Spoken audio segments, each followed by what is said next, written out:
only just means that the opposing offenses is on the other side. You know what I'm saying? That utilize lightning fast, quick game release under 22 seconds. No, 2.2 seconds. It completely neutralizes the pass rush. All that expensive star power up front with Donald and Garrett, it won't mean a thing if they're constantly chasing short passes down the field. Okay, folks, we're going to give you 90 seconds for a commercial break, folks.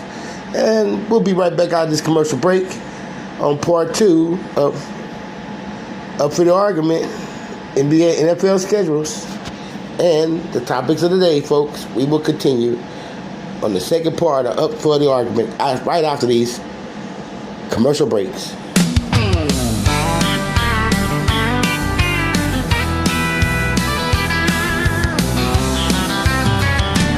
Gervone Alexander's up for the argument, real sports talk.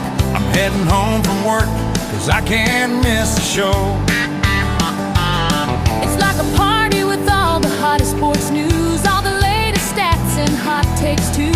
It's something new for your friends to tune in and listen to while sipping on a beer and just shooting the breeze. So get ready for the argument. It's the greatest sports podcast in the world, and get into the argument and debate with the sports master. He's Gervone, the nature boy, and he's up for the argument. So turn the dial up and enjoy the show.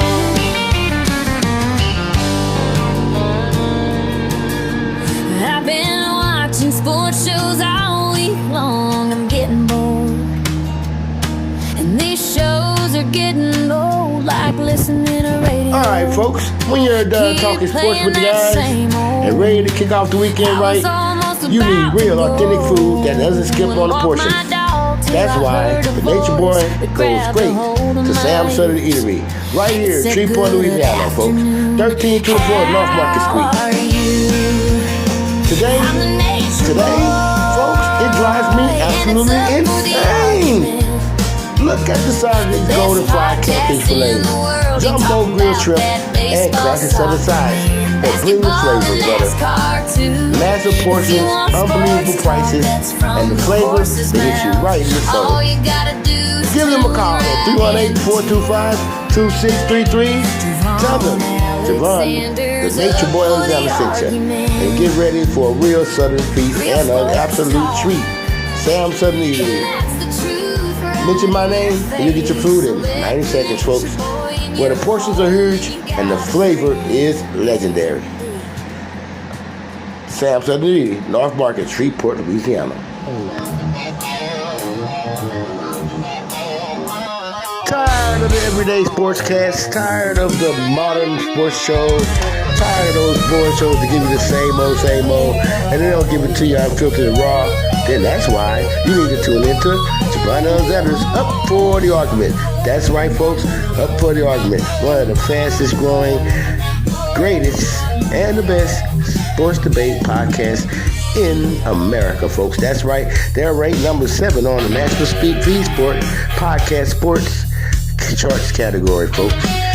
So, drop that follow, hit that like, or share, or subscribe at Argument Nation 77 on YouTube, or anywhere else you find your favorite podcast, whether it be Spotify or Apple.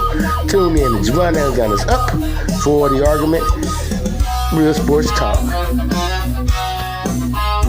from Gervone Alexander Studios, Shreveport, Louisiana. And we'll be back in about 30 seconds, folks, for the Argument.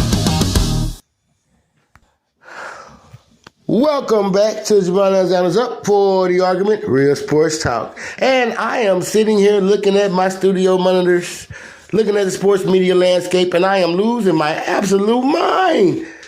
LeBron James, who we all know signed with the Philadelphia 76ers, and everybody that I know and on mainstream media are prioritizing championship. Yes, right. They're printing out the T-shirts, planning parade routes. Are you insane? Have we completely lost our collective minds? Let's answer the simple question staring at us in the face right now. Was the acquisition of LeBron James enough, actually, to get the Philadelphia 76ers to the NBA Finals? Hell no, man. Hell no, it's not. And I'm sick and tired of pretending like names on a jersey, you understand that? Come with trophies. Excuse me. Let's look at the absolute data. LeBron James is entering his 24th season in NBA. He averaged 20.9 points, I think last season alone, 7.3 rebounds, 7.2 assists last year, which is elite for a human being. That old. But he's not a magician. He cannot, and I repeat, he cannot carry an entire franchise through 4 grueling postseason rounds. While bouncing the health of Joel Embiid, by the way, folks, who's almost always not healthy. Over the last 3 seasons, I'll point this out right fast. Joel Embiid has missed an average of 24 games per year and still collecting a check. Highway robbery, folks. It's highway robbery. If Embiid is sitting on a bench in street clothes by May next season, and because even, his meniscus could flare up again, what is it, his back? Again, what else? Hip, whatever. What is LeBron supposed to do then? Huh? Fight off Boston? New York? Milwaukee? And a deep Eastern Conference by himself at age 41? It makes my fucking blood boil how corporate media completely ignores this keyword, bench depth. It completely ignores chemistry and acts like putting 3 stars together automatically punches you a ticket to June. You want to talk about sports reality? Well, let's look at the luxury tax constraints. That is a high profile sitting right there on the desk of the front office of the 76ers. You understand that? It's putting a hell of a strain on them. They had to script away to death. They had to. Let's just look at reality here. They had to let reliable role players walk out the door and completely gut their perimeter defenses. Their whole scheme is gone. They did all that just to fit a heavy contract under the apron. So now then Tyrese Maxey goes out. He goes to the bench. I gotta start smoking. The weed's really good. It's really good, folks. But then Tyrese Maxey goes to the bench to get a break. Who's going to hold it down for him? Who's holding down the fort? Answer me this. Who is matching up against the elite? All the wing players when LeBron has to save his energy for the 4th quarter. The people are crazy. They won't answer that question because it ruins the perfect narrative that everybody got in their fucking dumbass minds. Let's call it what it is. History tells us that throwing stars together late in their careers without baseline chemistry does not work in this era especially. We saw it fall in Brooklyn. We saw it fall with the Suns. Even with the Lakers when Carmelo boys came over there. We saw it fall in Houston when Barkley them came over there to join the King. They act like Philadelphia automatically bought a conference crown. It's a fucking joke, bro. And it's an absolute fantasy. I understand that. And I am the only one on the airways with the grit and the guts, and you know what else, the pure balls to look at the numbers and tell you the absolute truth. And I'm putting it right in your face. And that's the argument made. But Gervone, let's play devil's advocate with yourself for a minute. Let me throw Rich in the shit you're talking and the things that I'm saying. The alternative view is that LeBron don't need to carry the heavy lifting for 48 minutes anymore. Right? Right? Keep thinking that. And then people could also say, well, Tyrese Maxey, he's dynamic, he's young, he's got that spring. You know, he's pacing all season, average 25.9 points a game last year. And don't forget, Gervone, they got Jaylen Brown. He brings the elite wing defense. See, all we got to do is, if LeBron acts like the high IQ floor general, directing traffic, managing the clock, and hitting clutch shots while conserving his energy on defense, his veteran leadership might be the exact missing recipe and the piece that they need to get to the fucking finals. And just shut the fuck up. See, that makes you sound like a LeBron fan. And in all actuality, it just ain't gonna work, no matter how you try to make it look pretty. Devil's advocate lost again. And argument made. Let's move on to the gridiron, folks. And we're going to break down our schedules and try to probably end the show a little early today, folks. So, the national desk confirmed that these teams are operating at a pretty good level, high level in the AFC over there. Who are we talking about? The Steelers, the Ravens, and the Bills. I'm going to lay out the matchups on the teleprompter, and I'm going to go one by one and explicitly give you my predictions right fast. Starting off with week 1 in Pittsburgh, they got Falcons. Pittsburgh win that game. They got the Broncos, week 2. I'm giving it to the Broncos. Week 3 versus the Chargers, I'm going to give it to Pittsburgh Steelers. Week 4 versus the Colts, I'm going to give it to the Pittsburgh Steelers. Being that I don't trust the health of Daniel Jones and don't know who the Colts will have as quarterback by then. Week 5, Cowboys, I'm going to give it to the Cowboys. They got to, no, give it to the Steelers because the Cowboys got to come there.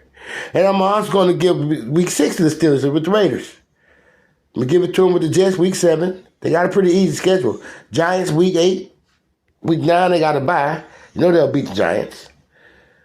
And here's where it turns. They're going to go to Washington and lose to the Commanders week 10. They're going to lose to the Ravens in week 11. They're going to beat the Browns week 12. They're going to lose to the Bengals week 13. Week 14, they're going to beat the Browns again.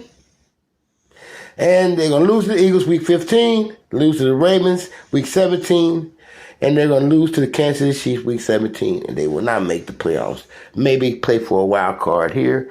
We'll give them that much. Now we're going to go over to the Baltimore Ravens for this. Let's keep it moving.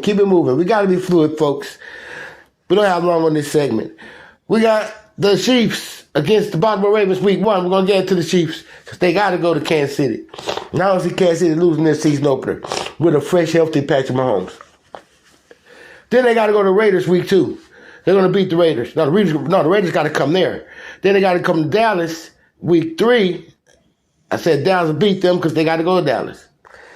Week 4, the Bills. Oh, my goodness. The Ravens will lose to the Bills week 4. The Bengals, they will lose week 5 because I don't believe that Lamar Jackson can outdo Joe Burrows. And that's the same with week 4 with the Bills. I don't believe he can outplay Josh Allen. Week 6, they get the Commanders. I'm going to give it to the Ravens. I'm going to give it week 7 to Baker Mayfield because they got to come to the Bucs. See, Ravens not even going to the playoffs this year. If they don't turn things around, let's keep going. Week 8, the Browns. They'll beat the Browns. Then they got the Broncos.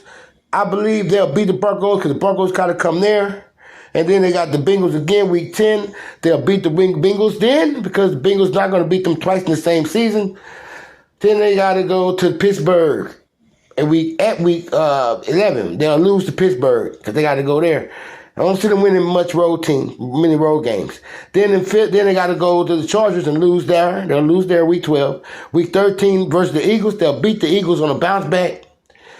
And week 14 will be a bye week. 15, they got to come back. They'll beat the Giants. They're going to come to New York. Then week 16 will be a very good game. They'll be playing against the Texans. I'm going to get that to the Texans. In the end, it's going to be a nail-biter, a really tough fought game, last game of the season. They're going to bleed. Some people are going to get hurt that game. I'm telling you, but not injured. But it's going to be a tough game and a good one. But at the end, I'm going to give it to the Texans to win the game week 16. And week 17 versus the Steelers, they'll beat the Steelers in week 17. Finally, we're going to run the gauntlet. We're going to go straight to the Bills.